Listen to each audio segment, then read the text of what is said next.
Hello everyone, আসসালামু আলাইকুম। আশা করি সবাই ভালো আছেন। আলহামদুলিল্লাহ, আমিও ভালো আছি। আজ সকাল সকাল উঠে জামাই সুন্দরী পিঠা বানাচ্ছি।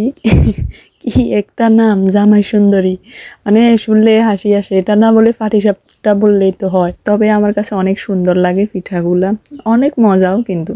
এটা ভিতরের যে ফুডটা আছে এটা তো এত টেস্টি হয় পিঠাগুলার, কি বলবো, অনেক বেশি মজা লাগে। মানুষে একসাথে 4-5টাও খেয়ে নিতে পারবে, এত মজা পিঠাগুলা। তো আমি আজ সকাল সকাল উঠে বানিয়ে ফেললাম, কারণ শীতকাল প্রায় যাওয়ার পথে এখন। কিন্তু রাত্রেবেলাও গরম লাগে, কিন্তু ভোর রাতের দিক দিয়ে একটু ঠান্ডা লাগে, এতটুকুই। শীত প্রায় যাওয়ার পথেই।